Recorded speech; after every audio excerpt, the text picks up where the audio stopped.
podcast, je sais pas, Tu peux réunion. choisir, Pas mal. comment il s'appelle le jeu sur Steam qui te permet justement de faire, du JDR, et des jeux de société? Ouais, voilà, tu peux choisir Tabletop Tabletop Simulator. Simulator. Ouais. Tabletop Simulator. Tabletop. Bonjour. Bon, dans je ce regarde le stream, retour du nous coup. allons Je vais me parler- mettre juste sur le côté histoire de pouvoir gérer le son un peu. Alors, Alors, aujourd'hui, dans le dessous des cartes, nous allons aborder les jeux de rôle à travers les âges et à travers les pays. En effet, la pratique du jeu de rôle, principalement pratiquée dans les pays occidentaux anglo-saxons, a connu une Tom, si longue tu ne t'arrêtes pas tout de suite, On va te frapper. je jure que je t'assomme. D'ailleurs, c'est pas tout à fait juste ce que tu dis. Hein. J'ai le jeu de rôle Ryutama. Ouais, je sais, Et, mais c'est... Dedans, c'est assez établi que le jeu de rôle a une grosse importance du côté asiatique de la map. Ouais, mais à l'origine, c'est plus... Je n'avais pas parlé, dis-moi. bien Ryutama, d'ailleurs. Très bien. Ok. Lequel? Bah, à Landal. Ah. Ok. Use your damn brain! Ah bah là, il est déconnecté à Landal. Là, il y a plus de... Là, il est en micro désactivé et... Ah, d'accord. Ah!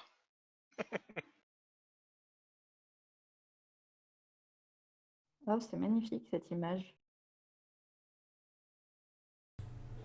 Votre vidéo. Ah oui, forcément. Ok, là normalement c'est bon, on devrait m'entendre. Tout devrait mieux se passer. Darren Malen. ah la vache! Ouais, alors ça marche très très bien. C'est juste qu'on t'entend carrément mieux que les autres parce que avant c'était pas activé. Et du coup j'ai mis le son à 200% quand t'as commencé à Ouais. parler, ça m'a enculé les oreilles. Nice. Je viens de perdre 2 dixièmes à chaque tympan, merci. C'est exactement ça. Donc, Merci C'est là Valentin. son sous le casque avec le sang qui coule. Ah nickel! c'est exactement ça. Ça va, Double j'ai déjà pouce. anticipé, il y a le son de tout le monde qui est déjà bien réduit. C'est ça. Alors, est-ce que du coup on a tout le monde et on entend tout le monde correctement? T'entends un peu mieux que les autres, mais il me semble sinon qu'on est bon. Ouais, c'est pas grave, j'éviterai de parler par-dessus les gens. Nous sommes tous là. Ça n'est pas très étonnant. Parfait. Eh bien écoutez, est-ce que on a des gens? Je crois qu'on a des gens.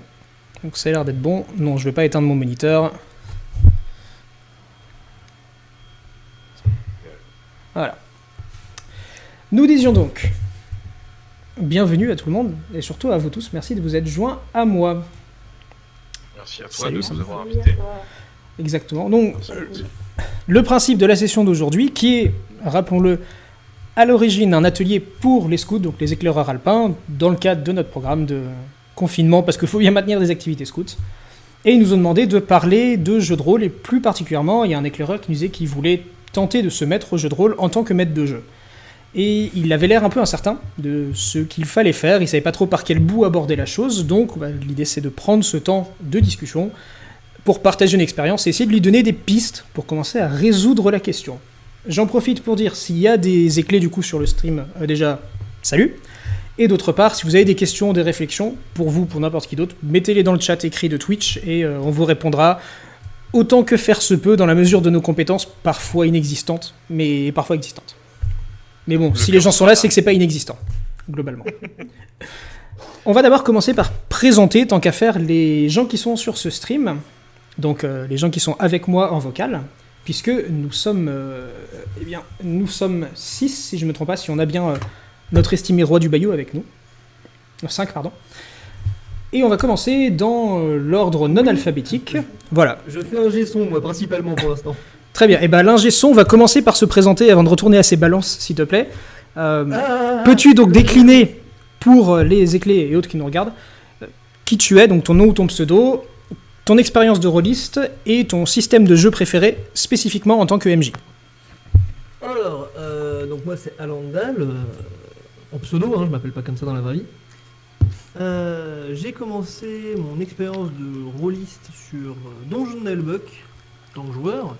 C'était très très drôle. Après ça, j'ai voulu commencer à me mettre en MJ sur l'appel de Cthulhu, que j'ai me jeté pendant très longtemps. Malheureusement, les règles et l'univers n'étaient pas trop adaptés à ma manière de jouer.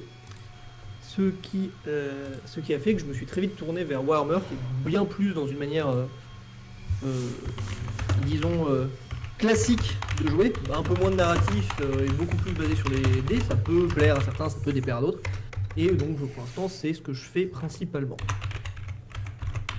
Très bien. Donc, yo à toi, depuis à peu près il y a 10 minutes. Ensuite, nous avons avec nous, eh bien, Retourne gérer le son. dans l'ordre de ma liste, celui qui a la voix la plus grave, s'il te plaît.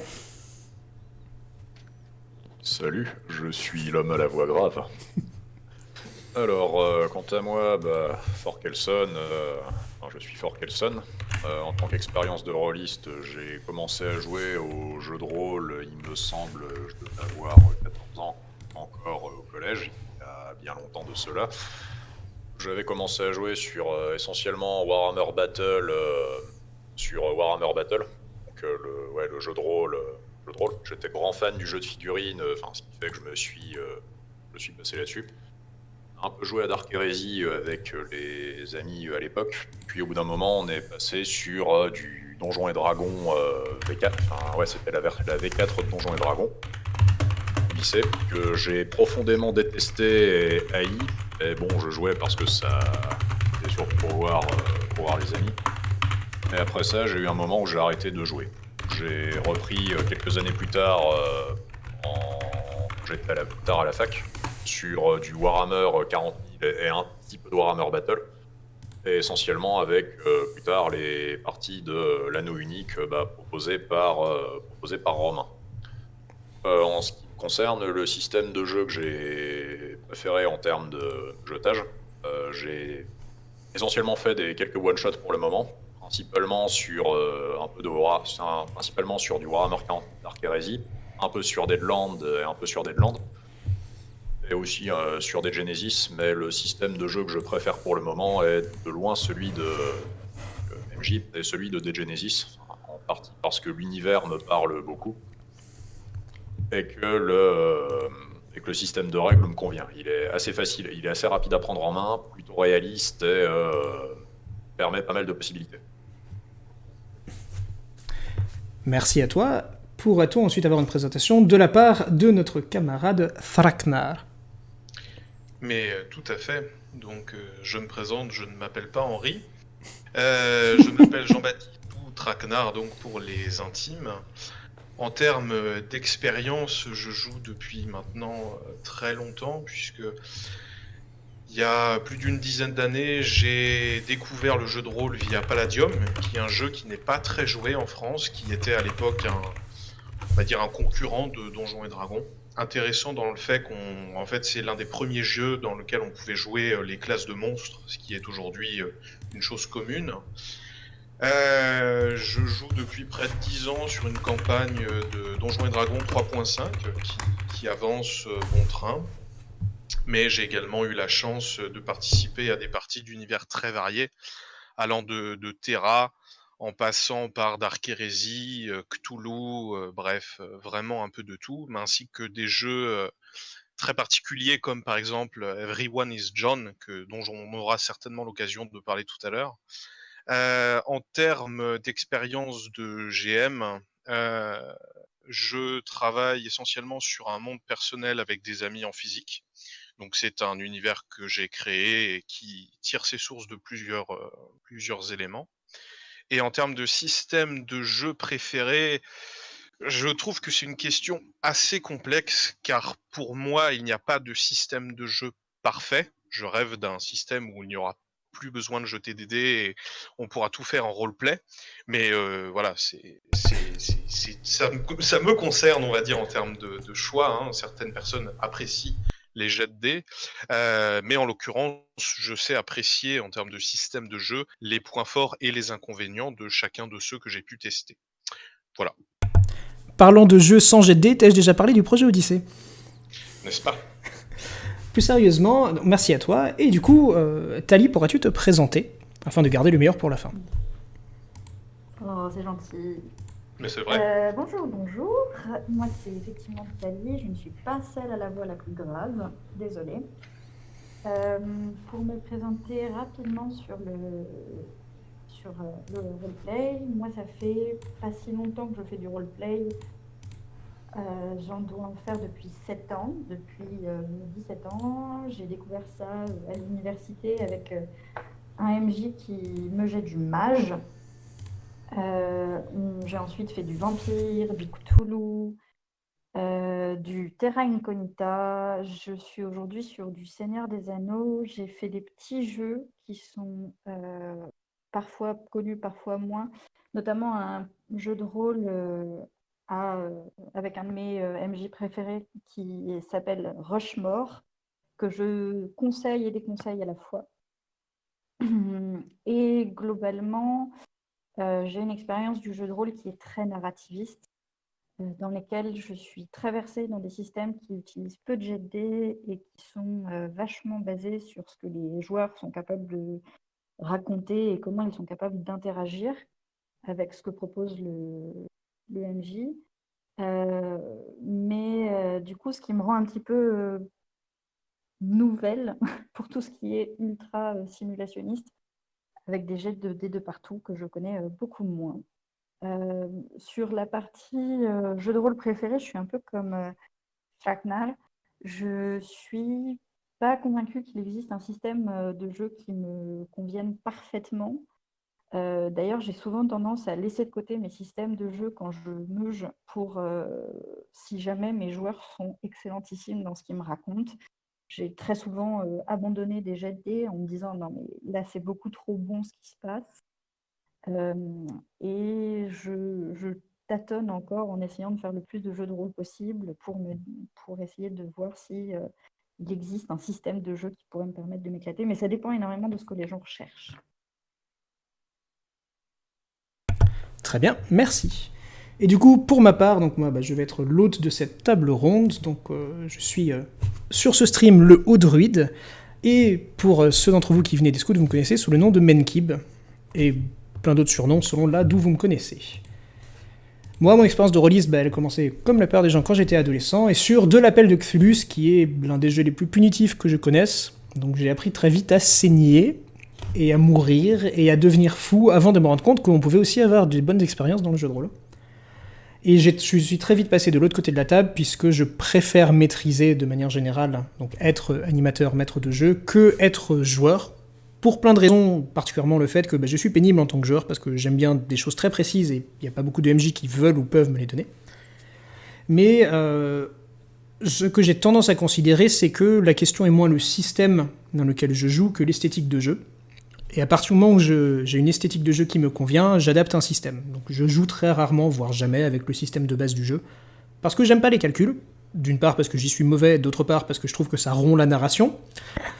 Et d'autre part parce que ça me permet d'adapter la partie esthétiquement et mécaniquement à l'image que je veux en faire. Et un peu comme Thalie et un peu comme Traquenard, j'ai tendance à laisser de côté les jets de dés autant que possible, justement pour pouvoir favoriser la narration. Et j'essaye de développer dans mon temps libre des systèmes qui permettent de faire du sans jet de dés, avec toutes les contraintes que ça impose, et c'est un défi assez intéressant. La narration vaincra. La narration vaincra, voilà. Et d'ailleurs, alors, petit point, c'est une question qui est assez intéressante, puisque dans les débats autour de comment construire un jeu de rôle, comment animer un jeu de rôle, il y a un clivage traditionnel qui est le clivage entre les narrativistes d'un côté et les mécanistes, on va dire, de l'autre, où on a tendance à entendre, un peu moins ces jours-ci, heureusement, que c'est soit on fait la part belle à la narration, soit on gère le plus de choses possibles par les jets de dés. Bien sûr, l'un et l'autre extrême n'ont pas forcément de sens, il y a des équilibres à trouver, ça dépend du jeu et des joueurs, bien entendu. Mais on y viendra tout à l'heure dans une question suivante. On va d'abord commencer par la première question un peu immédiate res, qui est, pourriez-vous, autour de cette table virtuelle, me raconter quelle était votre première expérience en tant que maître de jeu, et surtout, est-ce que vous en gardez finalement un bon souvenir ? Parce que la question d'origine, c'était ça. Comment est-ce qu'on fait pour faire une première partie ? Et une première partie de jeu de rôle en tant que MJ, la question qui va avec, c'est comment est-ce qu'on fait aussi pour apprécier cette première partie ? Donc, quel est le souvenir que vous en gardez ? Est-ce que vous avez apprécié votre partie, ou non, et pourquoi ? Garde-t-on le même ordre de Vous parole pouvez que tout à prendre l'ordre que vous désirez, vous pouvez garder le même ordre selon ce qui vous semble le plus pratique. Bah, vas-y, très bien, puisque tu commençais. D'accord, très bien. Alors du coup, en ce qui me concerne, la première expérience, c'était sur du Donjon et Dragon, hein, j'entends, et ça s'est très bien passé puisque j'ai pris le parti de ne pas jouer avec les règles de Donjons et Dragons. En C'est fait, une excellente idée. non mais disons que je suis parti avec les règles et les éléments liés notamment au jet de dés que j'ai créé pour mon univers, ce qui a permis de faire partie la chose sur les chapeaux de roue et c'était très intéressant. Alors ensuite, pourquoi est-ce que j'en garde une image très positive? D'une part parce que je ne jouais qu'avec des gens que j'aime beaucoup, ce qui joue, hein, on va pas se mentir, mais aussi parce que ce sont des personnes qui s'impliquent fortement dans le roleplay et dans le jeu de rôle de façon générale. C'est une partie que j'ai finalement assez peu planifiée, qui était avant tout basée sur l'improvisation parce que c'est ce que j'aime et là où, pour le coup, on était sur de l'in medias res puisque, il souhaitait faire un one shot, j'avais donc préparé des pré-tirés. Pour ceux qui ne connaîtraient pas, c'est l'idée de faire une partie qui ne va pas s'étendre sur une campagne qui va durer plusieurs séances, à moins que ça plaise bien entendu, mais sur une session courte, un one shot qui fera une seule séance.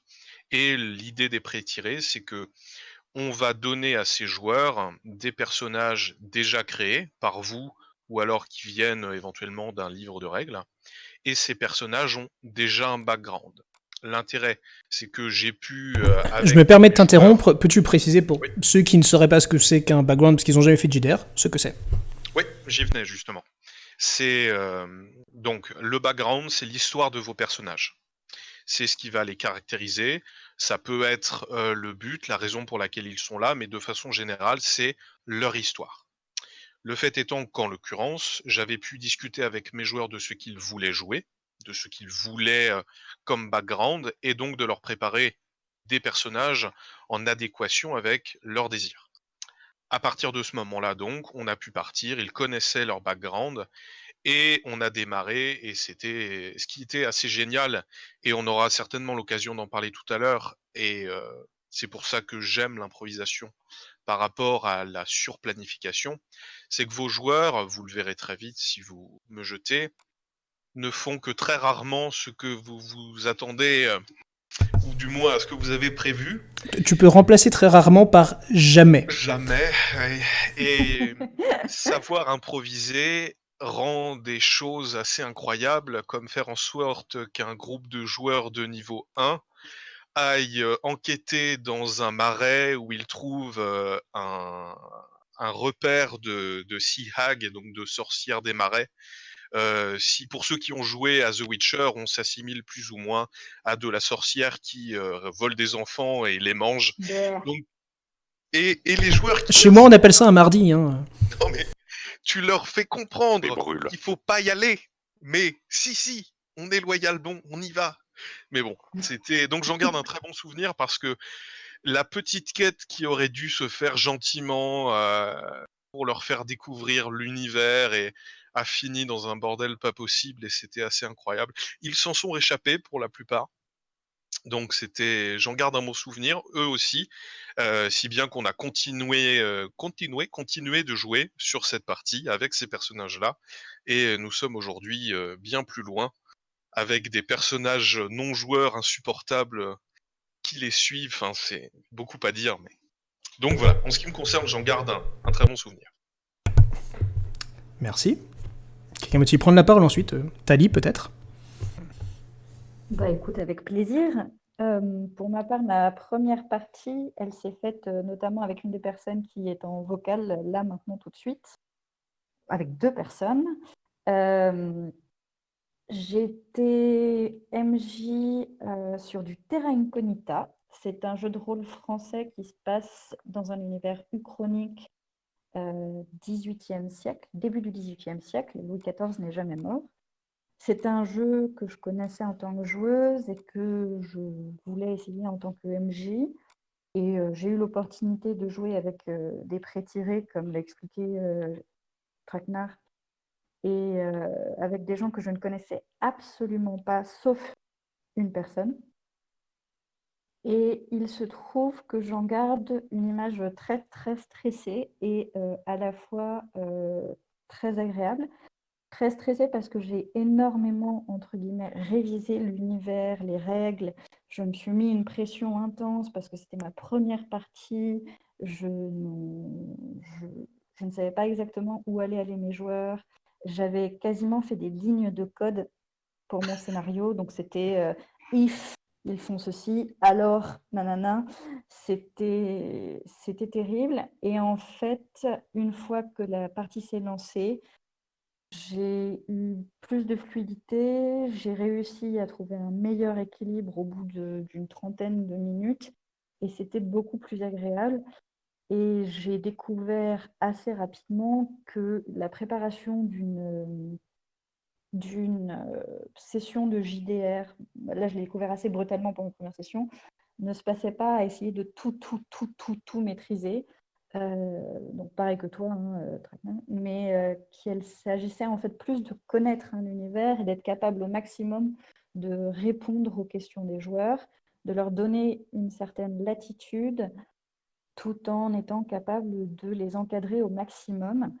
Et à partir de là, mes sessions ont été beaucoup plus calmes et beaucoup moins dangereuses pour mon palpitant. Voilà.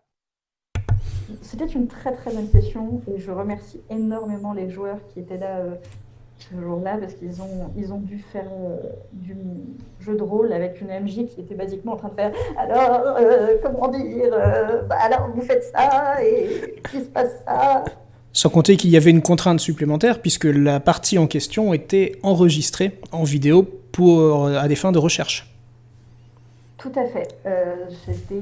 J'ai eu la chance et la malchance d'avoir ma première session qui a été mise en place. Donc, moi, on m'a imposé, entre guillemets, ma première session en me disant hey, tu veux être MJ? J'ai fait, c'est-à-dire que j'y réfléchissais, parfait, c'est génial, j'ai besoin de quelqu'un pour faire une expérience sociologique. J'ai fait, bon, bah écoute, ok.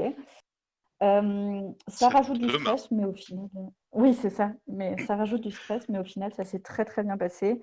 Et le fait d'avoir des joueurs que je ne connaissais pas m'a aussi permis d'être plus calme et ça s'est plutôt bien passé. Non, j'espère qu'ils en gardent un bon souvenir. Je sais pas, Fort Kelson, est-ce que tu en gardes un bon souvenir? C'était sympa. C'était du bon travail et ça m'a permis de voir la salle de jeu de la fac, c'était cool. N'hésite pas à parler fort et près de ton micro pour qu'on t'entende de manière distincte. Et pour le là, coup, je parle tu pourras essayer ça d'ailleurs en nous parlant de ta propre expérience en tant que première expérience en tant que MJ.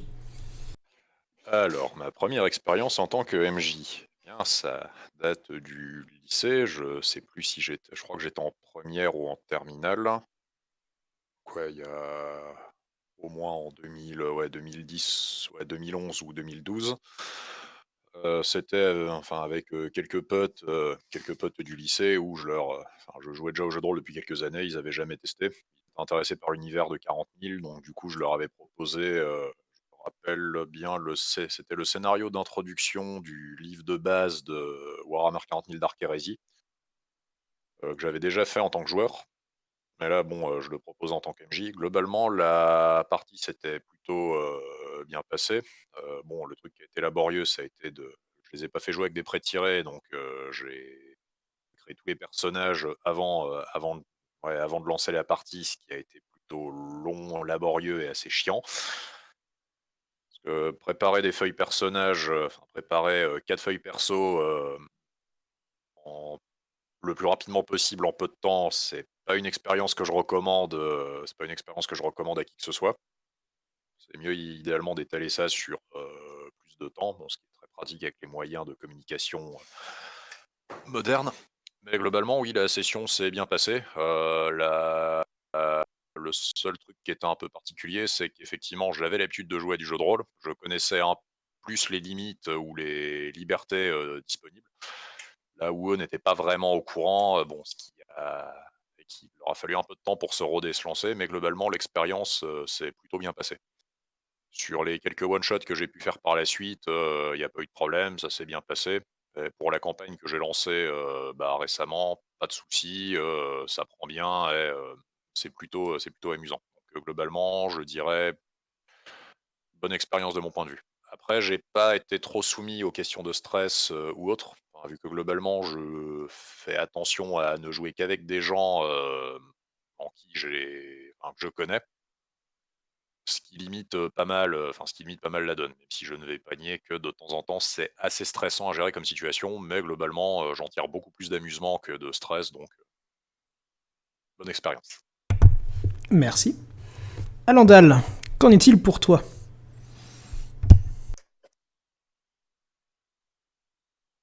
Notre estimé roi du Bayou, qu'on n'entend pas du coup. Mauvais bouton. Alors, Oula. C'était agressif ça, vraiment. C'était Et vraiment l'expérience est donc le roi du Bayou se réveille d'un seul coup, comme un grognement.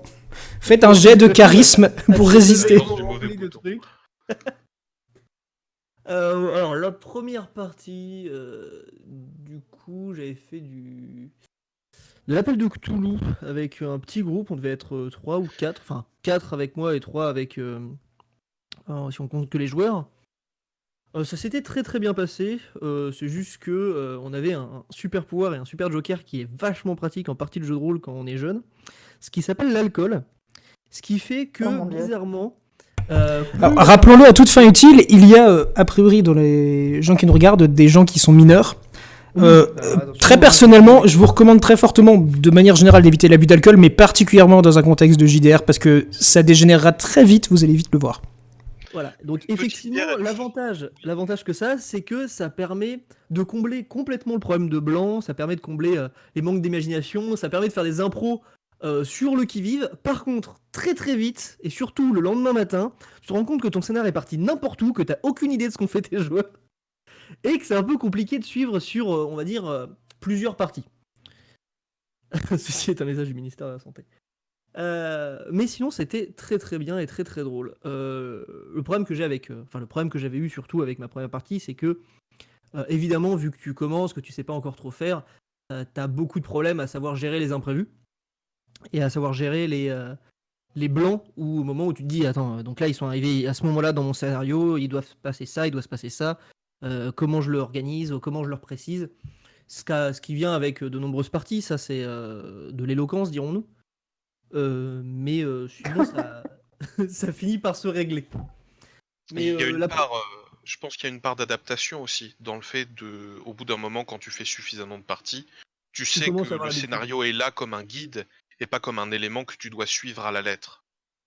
Mais il faut quand même avoir un scénario, parce que si tu fais tout en full impro comme ça m'est arrivé, au bout d'un moment, t'arrives juste plus à gérer en fait. Tes joueurs sont partis dans tous les sens et si t'arrives à leur donner une idée globale de où ils doivent aller, c'est très compliqué de gérer les cas, de gérer comment ça s'appelle déjà, le min-maxing ou le fait que tes joueurs deviennent complètement. Tu leur donnes des objets et tu te rends compte que 2 heures plus tard, en fait, ou ça leur sert à rien, ou c'est complètement débile et ça rend le jeu plus drôle. Alors pour ceux qui ne savent pas, le min-maxing, c'est le principe d'optimiser les statistiques de son personnage pour faire en sorte qu'il y ait des statistiques qui soient ultra fortes et d'autres ultra faibles, ce qu'on appelle les statistiques poubelles. C'est le genre de comportement où on dit je ne fais qu'une chose, mais je la fais tellement bien que personne ne peut me battre. Par contre, tout le reste, je le fais ultra mal et je tombe d'un escalier, je meurs parce que j'ai 0 en athlétisme.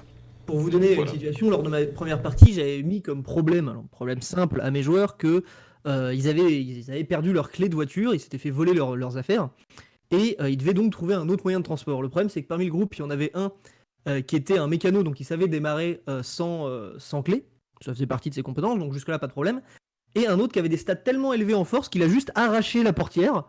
Et du coup, j'étais en mode ah bah oui, vous pouvez faire ça, c'était pas prévu, mais vous pouvez faire ça.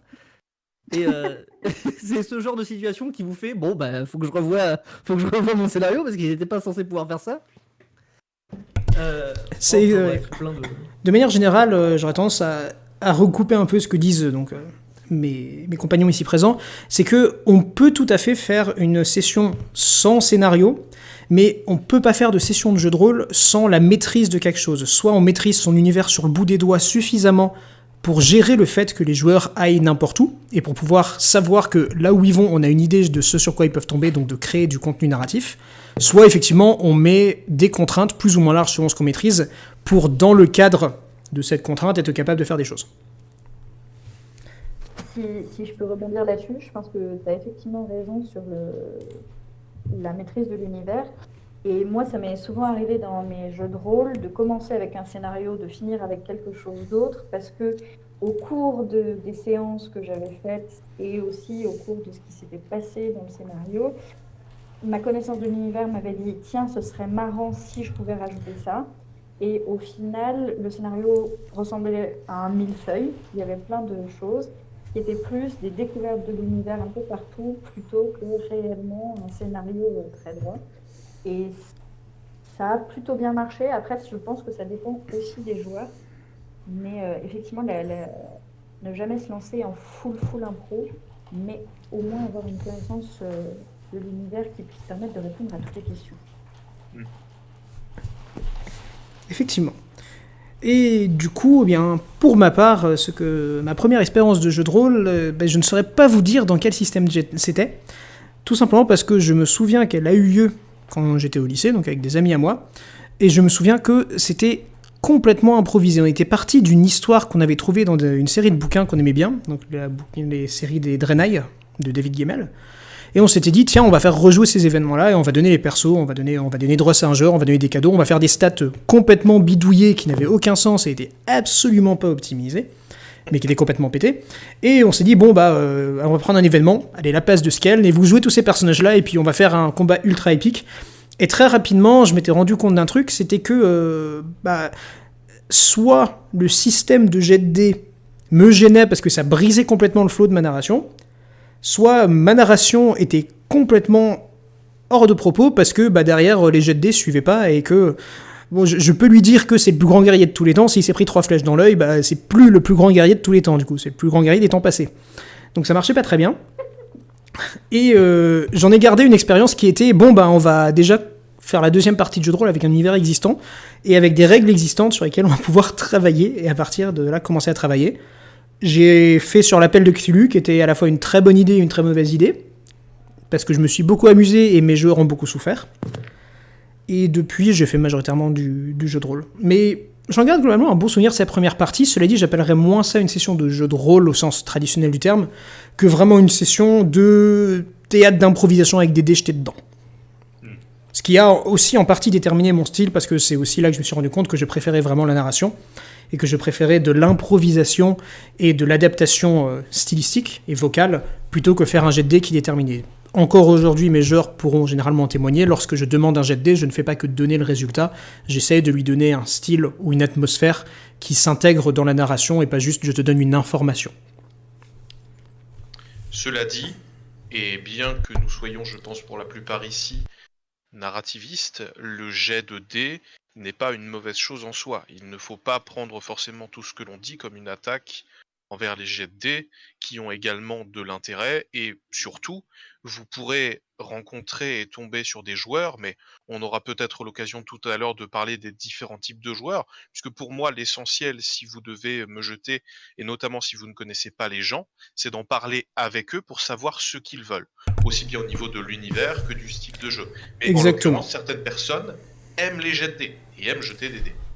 Et c'est pas juste la question du jet de dés, c'est aussi certaines personnes aiment simplement pouvoir contrôler ce qui se passe dans un système mathématique, dans un système de calcul. Le jet de dés représente à la fois un aléatoire, mais aussi un système de contrôle.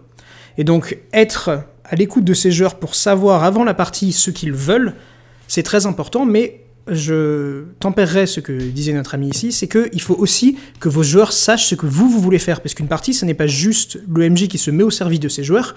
Le MJ, il a des envies aussi, il a des choses qu'il a envie de mettre en avant, des systèmes, des atmosphères, des thématiques, et tout ça, il a le droit aussi de les mettre en avant. Mais il ne peut le faire que si il sait que ça va correspondre à ce que les PNJ veulent.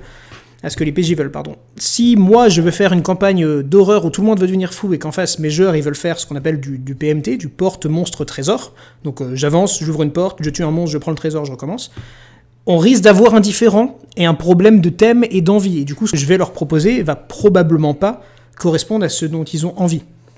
En sachant que une des difficultés par rapport à ça, c'est qu'il peut y avoir parfois un écart entre les envies formulées par les joueurs et ce qu'ils veulent vraiment. Ce qui peut aussi poser occasionnellement, des soucis. C'est généralement une psychologie, mais oui. C'est ça. Mais sans aller jusque dans les questions de psychologie, il y a aussi une chose qui est assez parlante, c'est de regarder les stats que les personnages vous ont fait. Parce que entre le background, donc le passé qu'un joueur a fait pour son personnage, et les capacités qu'il lui a données, il peut y avoir des différences, et souvent, c'est la fiche de personnage et les capacités qui va vous dire comment le joueur va agir dans le jeu. Après, les statistiques et les GD, je trouve que c'est vital pour les joueurs, c'est très très important, car ils se représentent dans un personnage qu'ils ont souvent créé, et à moins que tu aies un groupe de joueurs extrêmement représentatif, t'as rarement un chevalier, un archer, un assassin, un guerrier, un magicien dans ton groupe. Si, mais c'est tous la même personne. Disons que si jamais quelqu'un a envie de dire, tiens, j'ai envie de faire de l'alchimie, faire tout en narratif en mode je vais mélanger de la belladone avec un champignon, c'est très vite compliqué plutôt de dire, je vais faire un peu d'alchimie, je fais un jet de dés. Pour les joueurs, ça permet une simplicité et une utilisation des compétences que sont censés avoir leurs personnages qu'ils ne peuvent pas représenter via la narration s'ils ne connaissent pas forcément bien le contexte. Exactement. Le jet de dés, foncièrement, est une manière de représenter l'univers du jeu. Et l'univers du jeu, y compris les personnages. Et derrière, si vous voulez faire un jeu sans jet de dés, ce qui est tout à fait faisable, c'est quelque chose qu'il faut garder à l'esprit, c'est-à-dire comment vous allez gérer le fait que vos joueurs, ne jetant pas de dés, vont interagir avec le monde. Comment vous gérez l'obstacle, le fait que des choses s'opposent à eux. Comment vous gérez l'aléatoire. Vous pouvez tout à fait le gérer en disant je suis MJ, j'ai décidé qu'il y avait un événement et tu vas le subir et tu peux tenter de faire des trucs mais ça marchera pas. Ouais, c'est pas fun, ça. Alors ça dépend. C'est pas fun si c'est mal fait. Ça peut aussi être très bien fait et que ça soit pas gênant. Mais encore une fois, ce sont des partis pris et tout ça, ça doit être discuté avec les joueurs. Si ce que j'ai tendance à faire à mettre des seuils qui ne sont pas franchissables pour certains jets de dés, ça m'arrive souvent dans mes jeux, c'est quelque chose dont j'ai tendance à prévenir mes joueurs. Je leur dis, il y a des situations, je te demanderai un jet de dés pour te donner l'illusion que tu as du pouvoir, mais en off, tu pourras pas. Tu ne peux pas réussir, il n'y a pas de seuil de difficulté, c'est scripté que tu ne réussisses pas. C'est surtout que là, je pense à tes éclés, et je pense que dans une première expérience, c'est pas forcément le meilleur choix. Non, tout à fait. Après, encore une fois, ça dépend vraiment de vos joueurs et de vos propres appétences, mais il est plus facile, quand on commence un premier jeu de rôle, d'avoir les règles, même si on s'en sert pas directement comme repli, parce que les règles, elles sont là pour ça. C'est une architecture sur laquelle vous pouvez vous reposer, qui permet de représenter le monde, qui permet de gérer les situations que vous ne savez pas gérer narrativement. Donc c'est vraiment les règles, et pour moi c'est ce qui est plus important, c'est un outil. C'est pas censé être une contrainte, c'est pas censé être quelque chose qui est au-delà de la narration, sauf si c'est ce que vous décidez, mais conceptuellement, c'est pas ça. C'est quelque chose qui vous donne les outils nécessaires pour faire de votre histoire une histoire qui sera interactive, une histoire dans laquelle les joueurs vont avoir leur mot à dire, une histoire qui donne au sentiment aux joueurs comme à vous d'avoir joué une part importante dans l'histoire et pas juste d'avoir subi de part et d'autre. Parce que quand on est MJ, subir le comportement de ses joueurs, c'est rarement fun non plus. Mais ça me fait penser un peu à ce que disait Tali tout à l'heure. Mais quand on suit trop les règles et qu'on a trop d'appréhension et qu'on a trop préparé des choses à l'avance, on a tendance à proposer à ces joueurs un livre dont vous êtes le héros, où ils vont vous dire « Ah je vais aller là-bas, alors attends, d'accord, page 12, vous rencontrez machin. Très bien, vous lui dites quoi? Ça. Alors vous allez page 13, vous êtes mort, on retourne page 1. » Enfin, voilà, ça peut être un risque et c'est rarement fun, ni pour les joueurs.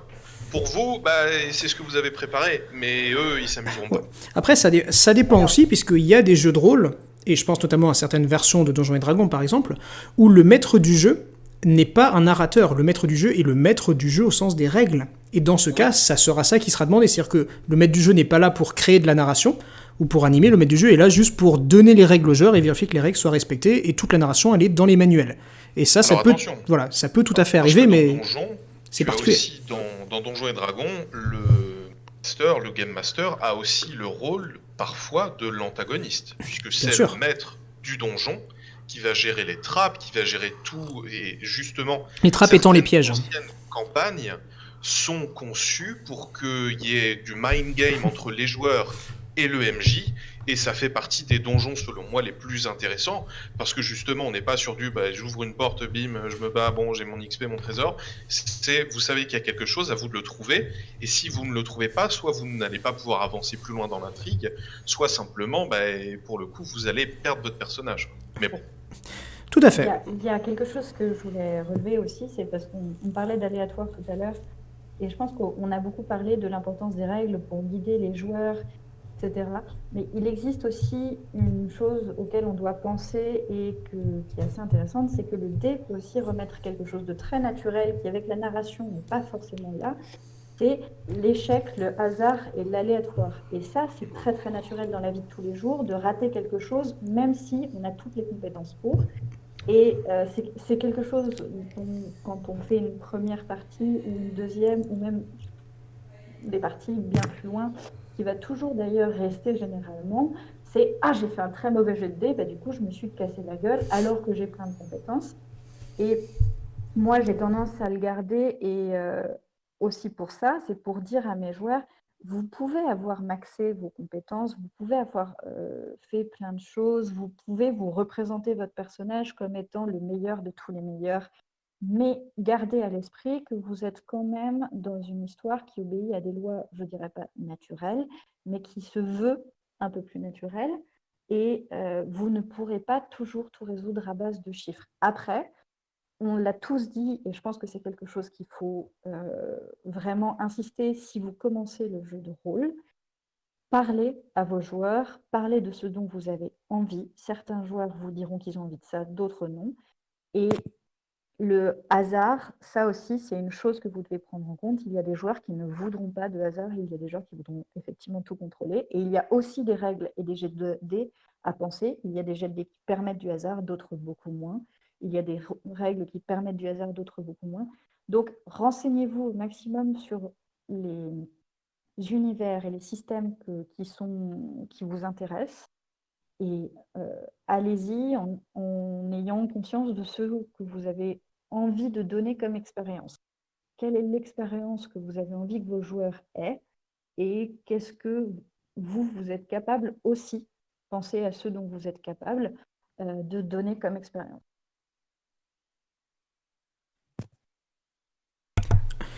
Tout à fait, merci pour ces points de vue différents. Je propose qu'on passe à la question suivante, parce que, évidemment, le temps avance. En un mot, ou quelques mots au plus, qu'est-ce que vous auriez aimé savoir avant de faire votre première session de jeu de rôle en tant que maître de jeu? Quelque chose que vous auriez aimé qu'on vous dise, ou qu'on vous recommande, ou qu'on dédramatise pour vous? On peut garder le même ordre que tout à l'heure si vous le désirez. Chose qu'on aurait aimé savoir avant de faire cette première partie. Oui, quelque chose où plus tard... Ne suivent pas le scénario. Les joueurs les joueurs ne suivront jamais entièrement le scénario. Les joueurs sont des personnes humaines à part entière, et ça... ne l'oublie pas. Enfin, juste... Moi, comme je l'ai dit, ma première séance, j'étais extrêmement stressée, et du coup, j'ai tout préparé. Et j'ai encore, alors que cette première séance date de quasiment 4-5 ans maintenant, des pages rangées quelque part avec des lignes de code pour mes joueurs. Non, ils n'ont pas du tout fait ce que je pensais qu'ils allaient faire. Et ça n'est ni dommage ni splendide. Ça nous a permis d'avoir une expérience différente. Et j'aurais peut-être aimé qu'on me dise « Non, mais de toute façon, être MJ et être joueur, c'est pas la même chose. Il faut juste que tu te rappelles de ton expérience de joueur. Ou tu te rappelles que tes joueurs ne sont pas des robots en face, s'il te plaît. » Tout à fait. Moi, je rebondirais là-dessus, parce que pour ma part, moi j'aurais simplement bien aimé qu'on me dise que c'était pas grave de pas être cohérent dans sa narration, par moment. Parce que faire des personnages qui se contredisent, soit les uns les autres, soit au sein d'un seul personnage, faire des informations qui se contredisent, des axes de narration qui se contredisent, foncièrement, si au bout de la session, vos personnages se sont amusés, que ça leur a fait naître des théories, souvent fumeuses mais parfois justes, et que ça leur a donné envie de reprendre le jeu, c'est que, même si ça a pu causer un inconfort, ça reste minime. Votre étalon de si votre session et votre campagne est réussie, c'est ça. Si vos joueurs se sont fait plaisir, pas forcément que leurs personnages ont une vie positive, hein, mais qu'ils ont envie de voir la suite, qu'ils ont envie de rejouer avec vous, ou qu'ils en parlent simplement entre eux ou avec vous dans les jours ou semaines qui suivent, bah, c'est que la session a été bien faite. Et c'est ça, on a tendance à oublier que le maître étalon par lequel mesurer la réussite de sa partie, c'est le regard des joueurs, et que le regard des joueurs, il est vachement moins critique que le regard du MJ, parce que nous, on sait tout ce qu'on aurait pu faire, on sait tout ce qu'on voulait faire. Eux, ils voient que ce qui a été fait, et du coup, ils jugent ce qui a été fait. Si ce qui a été fait, c'est bien fait, on s'en fiche de savoir tout ce que vous avez prévu, parce que eux, ils se sont fait plaisir. C'est le même syndrome qu'au théâtre. Quand vous ratez Exactement. une ligne, vous savez que vous l'avez raté. Le public, à moins d'avoir le texte sous le nez, ne le sait pas. En ce qui me concerne, ce que j'aurais aimé savoir, ou plutôt ce que j'aurais dû appliquer, parce que il y avait peut-être plus le fait de ne pas oser, mais c'est qu'il est parfois essentiel de punir ses joueurs quand ils font les mauvais choix. Dans le sens où quand ces mauvais choix sont assumés par les joueurs, qu'ils ont des conséquences, et que pour une raison X ou Y, vous vous dites non quand même, là il va perdre son personnage, c'est dommage, bah oui, mais vous lui avez donné l'opportunité de faire autrement, plusieurs fois, il a insisté, au bout d'un moment, tant pis pour lui. Et pour l'avoir fait plus tard, ça permet de faire comprendre aux joueurs qu'ils ne sont pas des surhommes, en fonction des univers, qu'il y a des conséquences à leurs actes, et ça crée des situations parfois beaucoup plus amusantes de fuir, et donc les difficultés pour fuir, quand un guerrier justement a min-max ses compétences pour se battre, mais qu'il ne peut pas gagner, et qu'il est très mauvais pour fuir, ça peut devenir rigolo, mais voilà. En l'occurrence, ce sera là-dessus, même si je ne suis pas en train de dire qu'il faut tuer les joueurs de... Non, on peut tous faire des erreurs. Mais parfois, quand vos joueurs insistent et qu'ils ne veulent pas, on va dire qu'ils continuent dans le mauvais sens, malgré tout ce que vous pouvez leur dire, et c'est à vous de faire en sorte d'en appliquer les conséquences. Et je pense que si on m'en avait parlé, ou si j'avais eu plus d'expérience de la sorte auparavant, j'aurais de mon côté géré certaines situations autrement, quitte à dire aux joueurs, bah oui, bah écoute, là ton personnage, tu vas pouvoir en faire un autre. Je rebondirai là-dessus, je pense vraiment que plus que punir, à certains moments, faut pas avoir peur de tuer un joueur, de tuer son personnage, même s'il y a passé du temps, même s'il a fait ça. Car ça m'est arrivé très souvent de me retrouver dans des situations où je me dis, bon, mais attends, il a passé 1 heure à créer un background, il y a joué, il s'y est attaché. Alors certes, là, il a fait un choix débile, mais il peut pas tout savoir. Bon, ben, on va arrondir un peu les angles. Et je me suis retrouvé dans une situation avec quelqu'un qui est dans le chat, qui a joué et qui a voulu mourir, et qui voulait... Enfin, qui a fait des choix complètement débiles du début à la fin de la partie, et étant donné que je m'étais mis comme règle de ne pas tuer des nouveaux joueurs, c'était un peu compliqué. Il s'est jeté dans une tempête, après il s'est dit tiens, je vais aller me jeter devant un fusil, puis je vais prendre un gâteau qui est empoisonné, puis après je vais rentrer dans des égouts remplis de monstres. Et moi j'étais derrière en mode oui, bon, t'arrives à les esquiver, ou le monde te dit fais demi-tour, ça serait peut-être temps de l'écouter. C'était Tom ou Romain? C'était prof, donc tu l'as... Tout de suite, ces a priori, franchement... Non. Ah non, mais moi, c'était injuste. J'ai été tué par une horrible goule que je ne pouvais pas battre. Voilà, c'est. Et toi, c'était pas injuste, toi non plus. T'as voulu combattre une goule qui était pacifique. Elle ne t'a pas agressé. Elle allait me manger. Ça me fait peur, je l'ai, prof, comme joueur.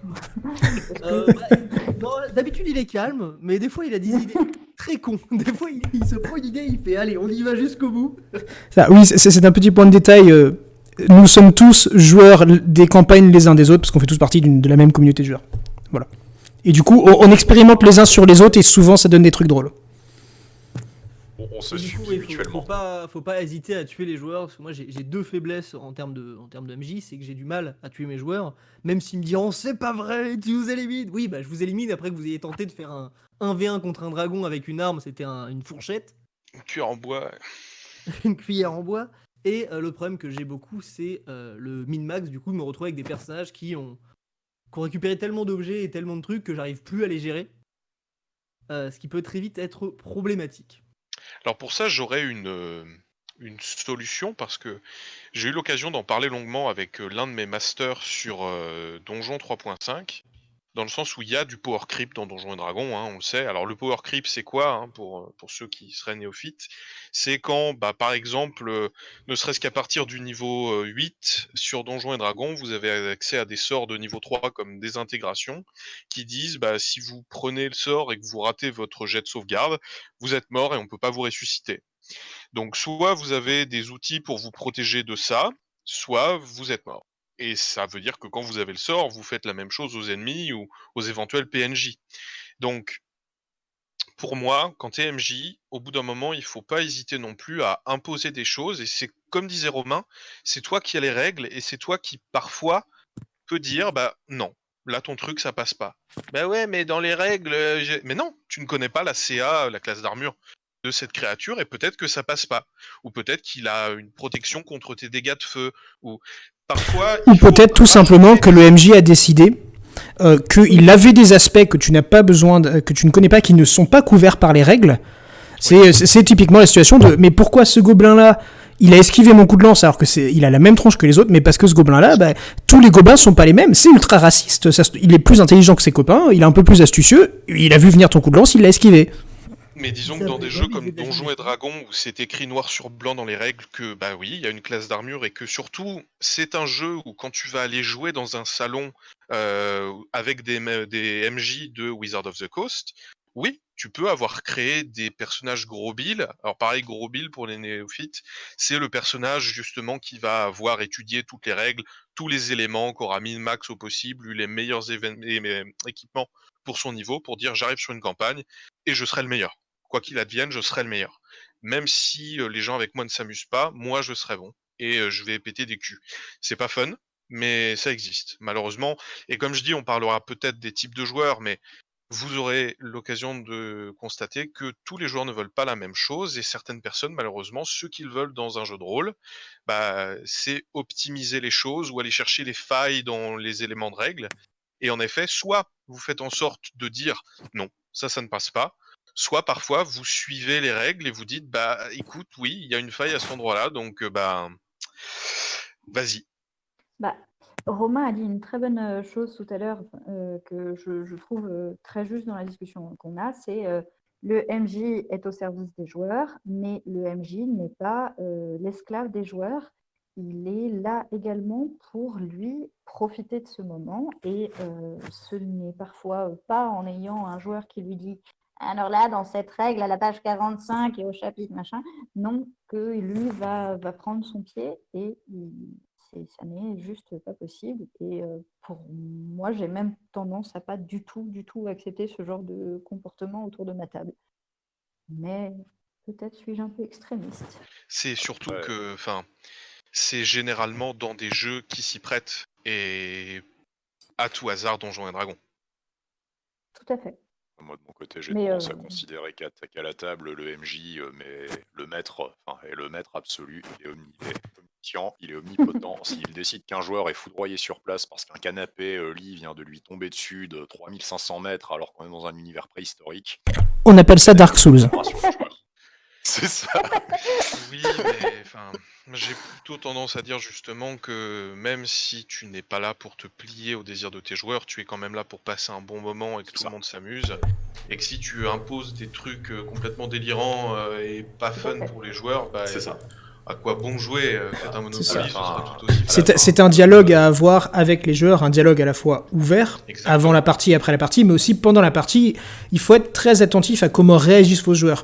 Est-ce qu'ils sont frustrés parce que la narration est faite pour les frustrer, auquel cas c'est très bien, ou est-ce qu'ils sont frustrés parce qu'ils ne jouent pas au jeu auquel ils ont envie de jouer? Et auquel cas, c'est effectivement qu'il y a un problème. Imaginez ça un peu comme un jeu de plateau. Si vous êtes face à un jeu et que vous n'avez pas envie de jouer, et que les gens avec qui vous jouez n'ont pas envie de jouer, il y a un moment où les gens ils vont juste dire bon, on range le jeu et on passe à autre chose. Et j'ai un super exemple comme ça, et ce qu'a dit tout à l'heure Tali m'y fait penser, j'ai un ami sur la campagne 5 il y a quelques années, qui jouait un personnage qui est mort aujourd'hui, paix à ton âme Thorgrim, qui jouait un personnage axé bouclier, ce qui est très mauvais dans Donjon, ça ne sert à rien. Et sur un gros combat, il avait dit à un joueur qui était, à l'époque, qui était joué ça devait être un roublard. Je lève mon bouclier et je te lance sur l'ennemi. Ce qui est génial, c'est une super idée. Dans l'action, justement, il nous a fait tout. C'est très beau. Il l'a joué en roleplay et le MJ nous a dit très bien, fais-moi un jet de l'athlétisme. Qu'il a bien entendu raté. C'est un nain qui fait du combat de bouclier, donc en athlé, voilà. Et du coup, j'ai fait un roleplay pendant presque 15 minutes pour dire ce que je faisais, comme on planifiait avec l'autre joueur qui rentre dedans. Et ça marche pas, tu lances ton dé, ça fait prout et tu dis bon, ben voilà. Bon, bah, je vais aller me lancer un jeu vidéo, hein. Ben non, mais c'est ça quoi. Et Ouais. Ça peut très vite être frustrant. Mais bon. Merci. Et alors, pour reprendre juste et finir sur la question, Forkelson, toi, puisque je ne crois pas que tu nous aies encore dit ce qu'il était des conseils que tu aurais aimé qu'on te donne. Justement, ne pas hésiter à altérer les règles un peu à son avantage. C'est un des éléments dont j'avais entendu un de mes cousins qui fait du jeu de rôle il y a longtemps. Je crois que c'était dans les années 80. Oui, c'était dans les années 80 au début du jeu, qui m'avait plus ou moins dit, bon, j'avais pas trop écouté son conseil. C'était sur de la table physique en disant de temps en temps, il est indispensable que le MJ jette son jet de dés derrière son écran pour que les joueurs ne voient pas le résultat. Le jet de dés est lancé, et quel que soit le résultat, le MJ aura déjà décidé en avance ce qui va se passer. Il faut vraiment pas hésiter à tweaker pour que les choses aillent soit dans votre sens, soit dans le sens des joueurs. L'important de toute façon à la fin, c'est que tout le monde à la table se soit amusé. Quelques altérations de règles ne posent pas de problème tant que si l'objectif est accompli. Vous devez vous amuser. Quitte à partir complètement en vrille par rapport aux règles. Mais ça, fondamentalement, c'est pas si important que ça. Si respecter les règles au maximum en kikine absolument tout le monde, ne pas respecter les règles. Et inversement. Si vous tombez sur un groupe de joueurs qui est vraiment, parce que ça les rassure peut-être aussi, revoyez peut-être soit votre jeu, enfin je veux dire l'univers dans lequel vous faites jouer, si vous pensez que ça peut poser problème, proposez-leur autre chose, ou alors essayez en vous pliant à ces règles, et si vous trouvez que ça ne passe pas, dites-le leur et faites en sorte de changer. Encore une fois, faut pas que eux s'amusent et que vous ayez l'impression de vous faire chier ou que c'est pas fun. Parce que ça ne durera pas et le but c'est que tout le monde s'amuse. Tout à fait. Pardonne-moi, Tali, tu voulais dire quelque chose ? Non, j'approuvais juste en faisant oui devant mon écran. Très bien. Alors, on va pouvoir passer à la question suivante, à savoir, nous avons donc un peu pu entendre que tous, autant qu'on était, on avait des choses qu'on a préparées, des choses qu'on improvisait, à différentes échelles de préparation, d'improvisation. Alors du coup, plutôt que est-ce qu'il vaut mieux préparer ou improviser, c'est qu'est-ce que vous préparez et qu'est-ce que vous improvisez. Et Tali, justement, parce que tu as été la dernière à parler, tu peux ouvrir la parole. Oula. Personnellement, je dirais que je conseille aux joueurs de préparer leur ligne. Le scénario est important et la question de base que les joueurs vont se poser est importante. Mais si les joueurs sont dans un univers dans lequel ils sont plus ou moins libres, ce qui va être aussi bien pour eux, c'est de savoir comment fonctionne l'univers, quelles en sont les règles, quels sont ce qu'ils peuvent croiser, quels sont ceux qu'ils ne peuvent pas croiser, quels sont les monstres qu'ils devront affronter, les obstacles qui vont se mettre en travers de leur route, etc. Après, je travaille dans des univers très narrativistes, donc pour moi, c'est beaucoup ça qui va être important. Donc je ne peux pas me prononcer sur les autres jeux qui reposent beaucoup plus sur des lancers de dés. Mais effectivement, moi, ce que je vais conseiller, c'est imprégnez-vous de l'univers, lisez, dites-vous qu'est-ce que vous pouvez ajouter, qu'est-ce que vous avez envie d'ajouter, recherchez un petit peu ce que vous avez envie de donner comme goût à vos joueurs. Et c'est comme une recette.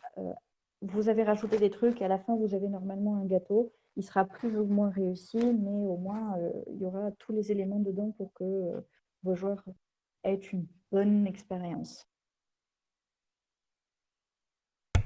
Très bien, merci. Forkelson, peut-être ? Alors, quant à moi, de mon côté, je dirais qu'il faut de toute façon il faut un équilibre entre l'improvisation et de la planification.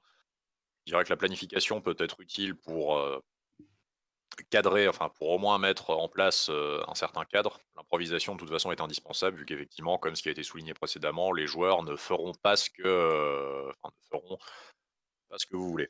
En ce qui me concerne pour la préparation, j'aime bien bosser plus sur la fixation d'une chronologie sur des événements. Où globalement, je planifie sur un scénario, ce qui va se passer, sur une échelle de temps donnée. Des événements vont se produire de toute façon, qu'importe, ce que font les joueurs.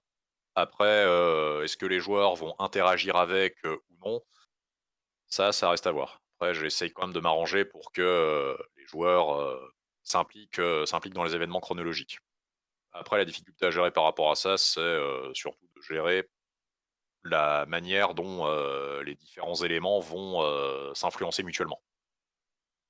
Mais, dans tous les cas, oui, se préparer à faire de l'improvisation et comme l'a souligné Tali, connaître l'univers, idéalement, connaître au mieux, l'univers, histoire de, pas proposer quelque chose, d'incohérent.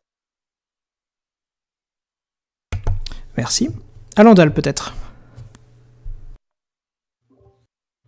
Euh, Alors, comment trouver les bons mots? Avec un dictionnaire. Ah, je me suis embrouillé dans la question. Est-ce que tu peux répéter la question? Oui, bien sûr. Quand tu prépares un jeu de rôle, que prépares-tu à l'avance et que laisses-tu à l'improvisation? Alors, pour ma part, je prépare le début, le début, le milieu et la fin. Enfin, le milieu, ouais. Le début, les gros événements et la fin d'un scénario. J'essaie de prévoir un scénario sur 1, 2, 3 parties. Et en scénarisé, en vraiment travaillé, je ne fais que le lancement, donc le début de l'aventure, la découverte des PNJ importants, la découverte de l'univers. Ensuite, ils font à peu près ce qu'ils veulent, juste je les guide dans un univers, mais parce que je connais suffisamment bien l'univers pour pouvoir improviser où qu'ils aillent. Parce qu'ils ont un objectif, donc même s'ils font des énormes détours, je sais qu'ils finiront par arriver à l'endroit où je veux qu'ils aillent. Les péripéties, enfin comme un livre, donc après il leur arrive ce qui doit leur arriver, et la fin, puisque vu qu'ils sont arrivés au point où je voulais qu'ils arrivent, je sais ce qui va se passer là. Donc en vrai, il y a vraiment que le début et la fin d'un scénario que je travaille et que j'écris réellement.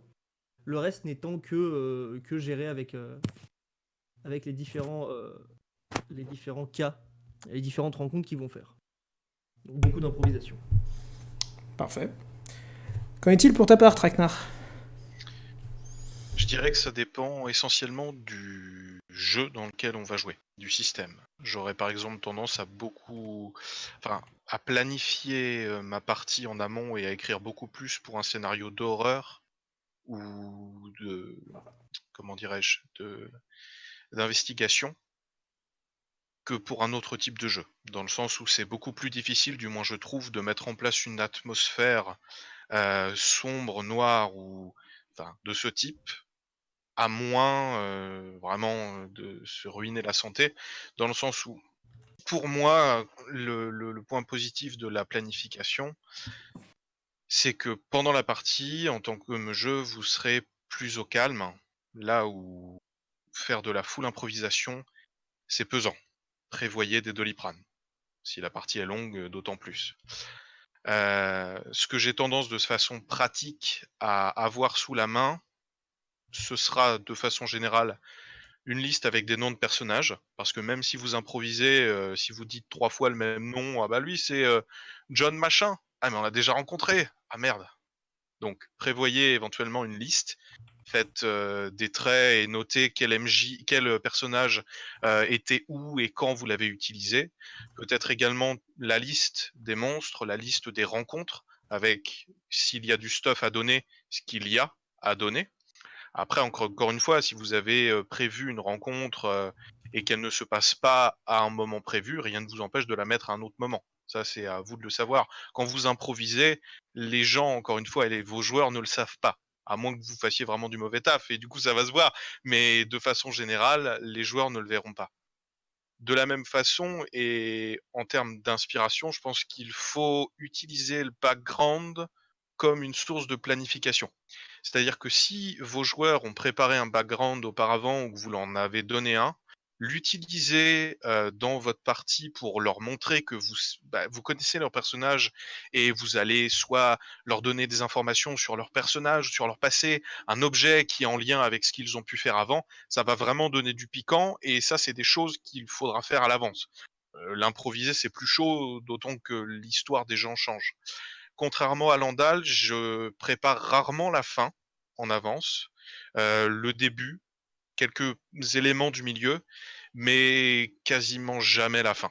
La fin d'un scénario, c'est parce que j'ai tendance là aussi à faire beaucoup d'improvisation, mais je m'inspire directement de ce que les joueurs auront fait, dit et de leurs actions et je trouve ça bien plus intéressant parce qu'avant, j'avais tendance à tout écrire et c'est beaucoup plus fun quand déjà parce qu'on se rend compte que ce que les joueurs ont pu faire, dire et créer, vous ne l'auriez pas forcément vu ou écrit vous de votre côté.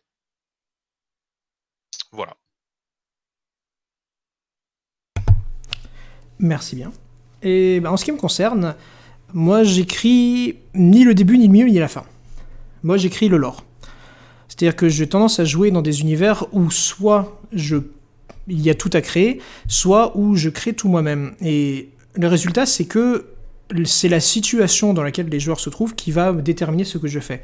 Donc je crée une abondance de lore, et par lore j'entends vraiment des atmosphères, donc des atmosphères narratives, des atmosphères urbaines, des atmosphères de personnages, de culture, que j'essaie derrière de maîtriser sur le bout des doigts pour être capable, quel que soit l'endroit, quelle que soit la culture, quelle que soit la situation dans laquelle mes joueurs se retrouvent, d'improviser des choses. Et du coup, la vaste majorité des choses que mes joueurs vont rencontrer dans les sessions sont des choses qui ont été inventées au moment où je me suis rendu compte qu'il y avait besoin d'un truc. Et ce qui fait que tout le travail qui est fait en amont de la session, c'est du travail pour étoffer l'univers, pour le rendre plus riche et surtout plus cohérent. Plus l'univers est cohérent, plus je suis à l'aise avec le fait de l'inventer en session. Et c'est ce qui se passe dans la vaste majorité des cas. Dans les campagnes de l'anneau unique que je fais par exemple, il y a énormément de choses que j'invente sur le moment. Et je ne peux les inventer de manière cohérente et en leur donnant immédiatement au moment où je les invente des connexions avec beaucoup d'autres choses avant, et avec des secrets cachés, avec des trames chez les joueurs et avec des trames en arrière-plan, que parce que je maîtrise cet univers-là en amont. Et derrière, tout le travail après une session, c'est d'intégrer tout ce qui a été inventé dans la session, dans l'univers de jeu.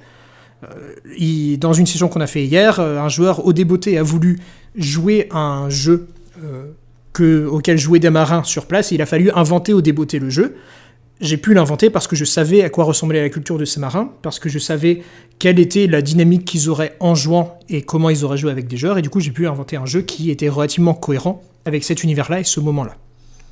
Mais c'est une dynamique particulière qui ne marche que parce que d'une part, j'ai trop de temps libre sur les mains, ou du moins je prends beaucoup trop de temps libre. Enfin, ça me prend facilement un mi-temps chaque semaine, voire plus, donc c'est énorme, c'est très chronophage. Et surtout parce que j'aime ce que je fais. Vraiment, j'adore créer des choses. C'est mon métier, donc voilà.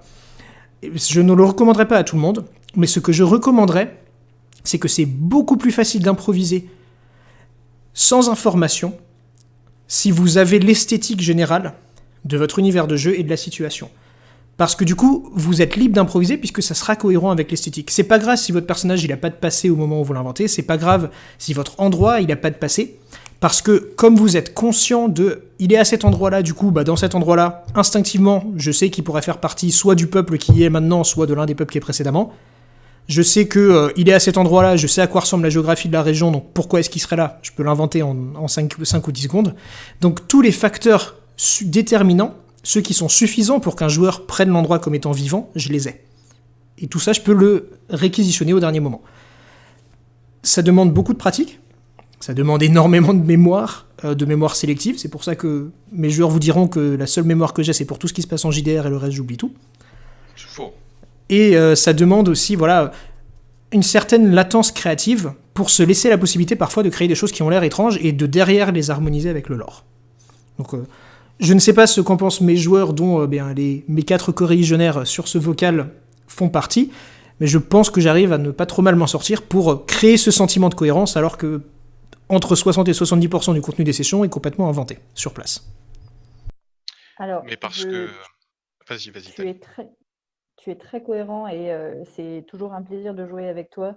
Et j'étais dans la session d'hier et ce fut très drôle. Le seul truc, c'est que je ne le recommanderais pas pour une première session ni pour une deuxième session. Tu l'as dit toi-même, ça demande de la pratique. Aller comme ça dans un système qui demande de la full impro à 70 ou 80%, et même si moi je dis allez-y, connaissez votre univers et vous aurez déjà une grande partie de vos sessions, je ne le recommanderais pas pour des premières sessions. Après, c'est sûr, c'est un style de jeu qui, en plus, est splendide, permet énormément de choses, donne l'impression d'avoir un réel monde ouvert. Et comparé à The Witcher 3, où vous croyez avoir des différents choix et en fait, vous n'en avez pas, là, vous avez des vrais choix. Mais je ne le recommanderais pas pour un premier meugeage.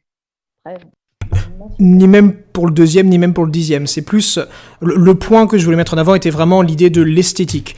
Ce qui est important dans un univers, pour moi, c'est pas du tout les événements, c'est pas du tout les faits, c'est l'esthétique. Parce que ce qu'on retient d'un univers, c'est son esthétique. Est-ce que c'est épique ? Est-ce que c'est tragique ? Est-ce que c'est comique ? Est-ce que c'est plutôt lumineux ? Est-ce que c'est plutôt sombre ? Est-ce que c'est angoissant ? Est-ce que c'est au contraire exaltant ? Ça, ce sont les esthétiques qui sont uniquement des émotions. À partir du moment où vous manifestez ces émotions chez vos joueurs, quoi que vous ayez créé, c'est ressenti comme étant légitime parce que ça rentre dans cette continuité émotionnelle. Oui, d'ailleurs, si ça peut vous aider et si vous pensez avoir le temps, je vous recommande un outil assez bête qu'on utilise tous en JDR, ça s'appelle Pinterest. Et ça vous permet d'avoir des tableaux assez fantastiques, assez rapidement faits, d'univers que vous pouvez construire en 2 secondes. Et qui vous donne une idée d'ambiance visuelle qui peuvent après vous servir pour des ambiances que vous pouvez retranscrire par votre narration.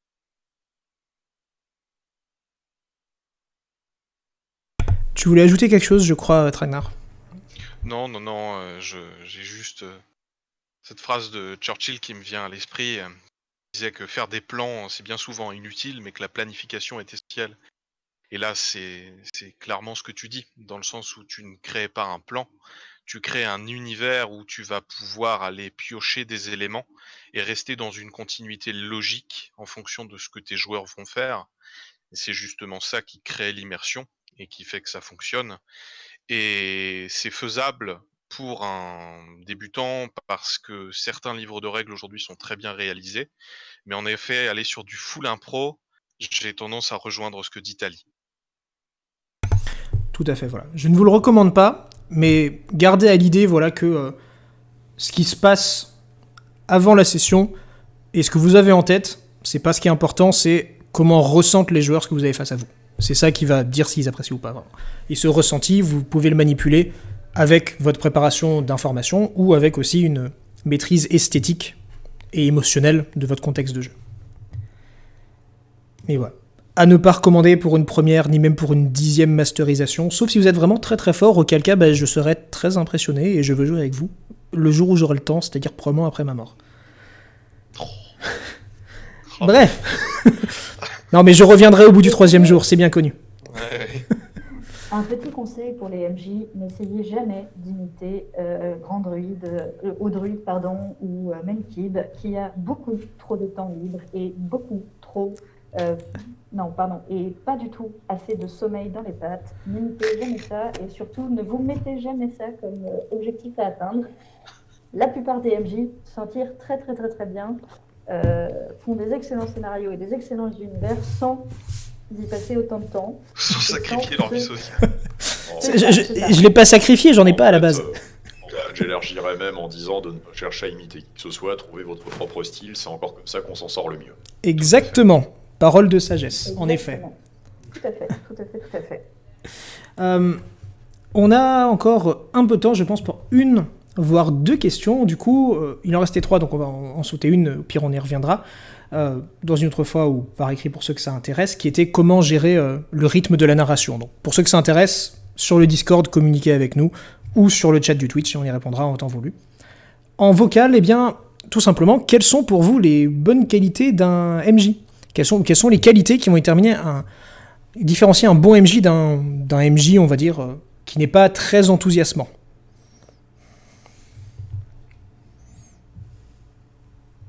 Ça rejoint ce qu'on disait tout à l'heure, mais j'aurais tendance à dire l'écoute. Le fait de savoir écouter ses joueurs pour être capable de faire une partie intéressante, intelligente. Ça rejoint ce qu'on dit depuis le début en fait, mais dans l'écoute, il y a, bon, j'avais peut-être prévu des choses, mais je ne vais pas vous les imposer si vous souhaitez autre chose. Je serai capable de m'adapter et je vais trouver le moyen de m'amuser. Alandal en parlait, mais il y a le charisme, il y a l'éloquence. Si vous parliez comme ça pendant toute la partie, ça va pas hyper bien se passer. Ça, c'est clairement. On va ce que tu veux dire. Ouais, maintenant, Fais ton jet d'intuition, Jean-Baptiste. c'est ça, c'est ça. Après, en termes de qualité autre, il y en a tellement. Enfin, Je vais rejoindre Draknar là-dessus et je vais donner un petit tips qui concernera non pas le début de votre session, mais la fin. Demandez à la fin de vos sessions qu'est-ce que vos joueurs ont apprécié et qu'est-ce qu'ils n'ont pas apprécié. Ayez une conversation avec eux à la fin. Moi, c'est un MJ que j'aime énormément, qui m'a donné ce tips-là et que j'utilise le plus souvent possible. Et en fait, ça permet là de rectifier le tir pour la prochaine séance. Est-ce que tu pourras, à l'avenir, te rapprocher un peu plus de ton micro ? Là, t'étais un petit peu flou. Ah, pardon, je m'en excuse. C'est pas grave. le pouvoir du débriefing est essentiel. Tout à fait. Tout à fait. Effectivement, c'est... pour moi, la principale qualité d'un MJ, outre toutes les qualités qu'on a discutées, c'est avant tout d'être capable de communiquer. Un bon MJ, c'est avant tout un MJ qui est capable de faire le lien entre ce que lui il a envie de faire et ce que les joueurs ont envie de faire. Tout le reste, au pire, ça peut se mitiger. Un MJ qui est pas confiant dans sa narration, ça peut se mitiger. Un MJ qui ne sait pas faire d'improvisation dans les voix des personnages, ça se mitige. Un MJ qui maîtrise pas ses règles, ça se mitige. Un MJ qui n'est pas capable ou qui ne veut pas écouter les envies de ses joueurs, qui n'est pas capable de communiquer à ses joueurs ce que lui il a envie de faire, ça peut pas marcher parce que c'est un jeu de rôle, c'est un dialogue. C'est on joue ensemble. Même quand on est les uns contre les autres, même quand le maître du jeu est votre adversaire, ça reste un jeu qu'on fait ensemble, où on se met d'accord sur des règles, on se met d'accord sur la volonté de jouer ensemble. Donc la communication, c'est vraiment ultra important. Si vous avez ça, le reste, ça sera peut-être moyen, mais une session qui est moyenne, si vos joueurs se sont amusés, c'est une bonne session. Tout bêtement. Après, c'est dommage, on n'aura pas pu parler des types de joueurs qu'on peut rencontrer quand on fait du... Après, s'il y a des gens qui s'intéressent, c'est pas grave, on reviendra dessus dans un deuxième stream, hein, c'est pas grave. Le pire type de joueur. Exactement. Comment ? Est-ce que vous avez... Est-ce que vous avez d'autres questions ou opinions sur ce qui ferait les bonnes qualités d'un MJ ? Alors moi, en ce qui me concerne, je dirais essentiellement l'adaptabilité, beaucoup d'adaptabilité, et essentiellement de l'adaptabilité. Ça fait quoi ? Ça fait 4, ça, non ? Ouais. Non, parce qu'il y a aussi l'adaptabilité. Ah. C'est comme la pizza 4 fromages, à un moment ça a plus de sens d'en mettre autant, tu vois. C'est ça. Non, mais sinon, autrement, il faut impérativement que le MJ arrive à maintenir une bonne entente à la table. Parce qu'une situation où ça peut devenir tendu, ça peut être particulièrement désagréable pour tout le monde. Je parle en connaissance de cause. Mais voilà, c'est arrangez-vous pour que tout le monde à la fin soit content. Ce que je dirais, si par rapport à ça, le MJ c'est quelque part l'interface entre le joueur et l'univers, mais vous n'êtes pas un clavier ou vous n'êtes pas un écran. Vous êtes des individus, vous êtes des êtres humains, vous voulez vous amuser. Quand vous jouez à du jeu vidéo, que votre clavier ou votre écran s'emmerde, fondamentalement, vous vous en fichez, c'est des objets, mais gardez à l'idée qu'en tant que MJ, il faut s'amuser. Et amuser ses joueurs. Et s'amuser aussi. Dans le jeu de rôle, il y a jeu. À ce titre, je vais juste dire une qualité qui n'est pas forcément fondamentale pour moi, mais que j'apprécie de plus en plus comme joueuse, et j'insiste sur le féminin, ce sont les MJ qui sont capables de me donner des scénarios avec de la diversité. Avoir énormément d'adaptabilité, de communication, etc., c'est des choses qui sont fondamentales, qui sont extrêmement importantes, mais quelque chose qui, pour moi, met aussi une touche en plus à un univers, c'est la diversité des personnages que je vais rencontrer, de genre, de race, de plein de choses. Et j'ai constaté malheureusement que bien souvent mes MJ ou les MJ que j'avais ne me présentaient qu'un seul type de PNJ. Ce sont généralement des hommes et c'est très sympa, mais au bout d'un moment, moi j'ai envie aussi d'avoir plus de diversité. Et c'est une des qualités que, en tant que joueuse, j'apprécie de plus en plus. Et si vous voulez que vos tables aussi soient non seulement bien, mais aussi safe, et je tiens à ce que les tables le soient, et si vous voulez que des gens s'y reconnaissent, pensez-y, réellement. Faites une vraie réflexion sur comment vous pouvez rendre votre jeu plus divers. Voilà, c'était le petit moment féminisme. Non, mais sur ce point, j'aimerais évoquer la carte de John Stavropoulos, le game designer, qui est notamment, si vous jouez avec des joueurs que vous ne connaissez pas, vous distribuez à chacun des joueurs une carte avec une croix, et si jamais dans la partie, un joueur ou vous évoquez un sujet qui les gêne, ils retournent leur carte, ils la posent, et ça invoque un refus et le fait de dire bah, on change de sujet. Peut-être que pour vous c'est un sujet anodin, mais on a tous un background, justement, on a tous une histoire, des tabous, un passif, et le sujet que vous évoquez peut gêner certaines personnes. Donc ça peut être une solution quand vous démarrez avec des gens qui vous sont inconnus, pour éviter ce genre de problème aussi.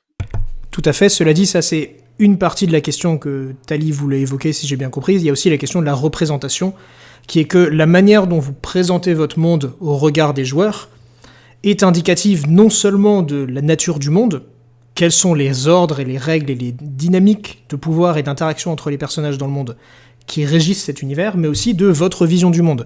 Et il y a une différence entre les deux. C'est-à-dire que votre expérience du monde n'est pas forcément la réalité intègre du monde. Pour prendre un exemple de, mettons, je ne sais pas, de Tolkien, par exemple, pour prendre l'exemple de Tolkien, l'univers dans lequel les personnages vont évoluer, chez Tolkien, va être très différent en termes de ce que cela fait à la psyché des personnages, et du coup à leur culture et à leur mode d'éducation, par rapport à ce que nous on connaît, même dans une comparaison historique relativement fiable. Et c'est notamment important à garder à l'esprit lorsqu'on veut représenter des personnages qui vont être divers, parce que, faut pas se cacher, la fantasy, et notamment le JDR, est majoritairement composé de personnages masculins et de personnages masculins avec une vision viriliste très traditionnelle, parfois même problématique, c'est pas parce que les histoires jusqu'ici tournent autour d'eux que les histoires tournent autour d'eux tout court. Et pour chaque héros, avec des gros guillemets, qui va arriver, péter la porte, tuer le monstre et récupérer le trésor, il y a autant d'autres aventures avec autant d'autres PNJ qui ne sont pas moins intéressants. Ce qui rend un personnage intéressant, c'est le fait que vous le jouez. Pas son genre, pas son origine culturelle, pas son orientation sexuelle, c'est simplement le fait qu'il est au cœur de votre histoire.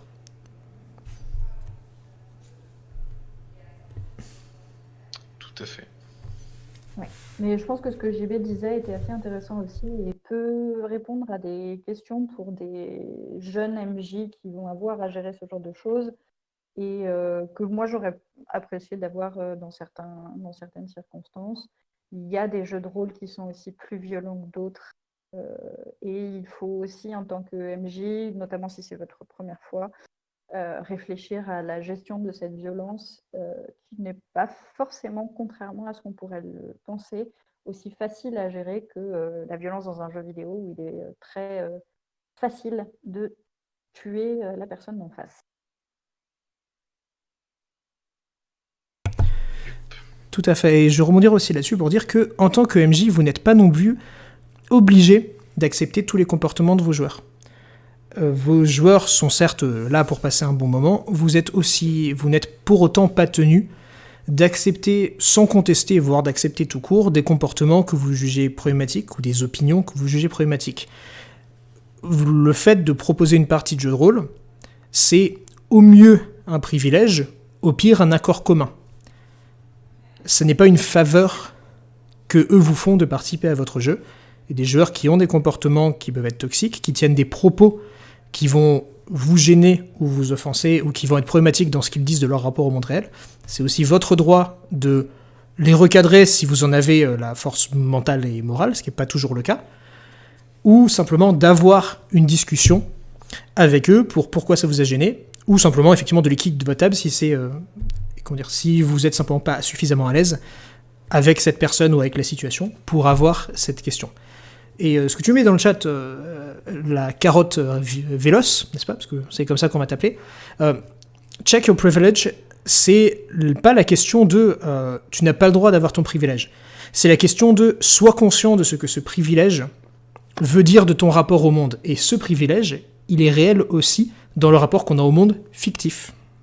D'où la question de comment on représente notre rapport en tant que personnage au monde et aux autres PNJ dans le monde.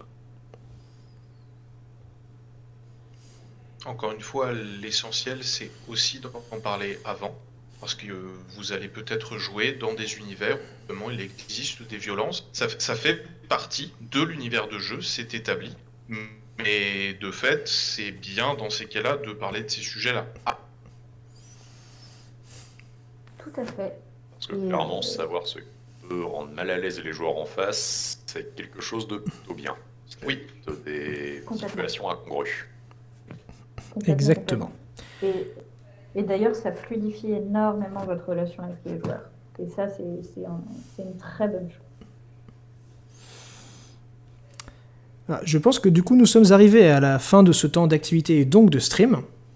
Donc, pour clôturer peut-être ces derniers mots, si vous aviez un seul conseil à donner à quelqu'un qui sera en train de préparer sa première campagne en tant que MJ, chacun à votre tour en commençant, dans l'ordre alphabétique, on va dire. Allez. Que diriez-vous? Donc, Alandal, nous t'écoutons. Tu as très bien parlé, merci. Si c'est une première partie, joue avec des amis.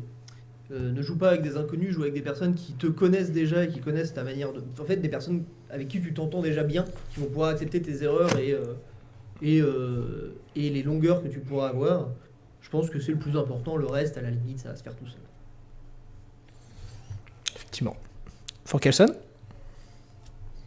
Alors, moi, je dirais essentiellement de ne pas se laisser intimider. Parce qu'au début, ça est relativement déstabilisant de se retrouver face à plusieurs personnes, de se dire qu'on est le tributaire de l'amusement d'un groupe entier de personnes. Faut pas stresser. Finalement, vous restez conforme, essayez de rester un peu conforme à ce que vous voulez faire, trouvez votre rythme, et dites-vous que si à la fin les joueurs restent à votre table ou qu'ils en redemandent, c'est qu'ils sont contents. Quels que soient potentiellement les éventuels grognements liés à de la frustration dans le jeu, contrairement à ce que certains éléments peuvent donner. S'ils veulent rejouer avec vous, c'est que vous avez réussi votre coup. Merci. Tali? Globalement, ne vous stressez pas. A priori, on est là pour s'amuser et quand on est autour d'une table, c'est pour passer un excellent moment. Et si ça devient un sujet de stress et si ça devient un sujet de problème pour vous, c'est que ça n'est pas, ça ne remplit pas sa case. Allez-y calmement et puis lancez-vous. Et puis, des erreurs, c'est grave, il n'y a aucun souci, on en fait tous. J'en fais extrêmement souvent et c'est pas un souci. Et les joueurs, globalement, sont assez contents de l'énumération. Merci. Traquenard? En un mot, foncez.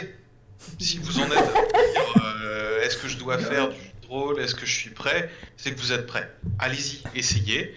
Vous allez peut-être pas aimer ça et vous allez redevenir joueur. Ce sera pas grave. Peut-être que vous allez adorer et comme Romain, me jeter bien plus que vous ne jouerez. Donc, Ou bien plus que vous ne devriez.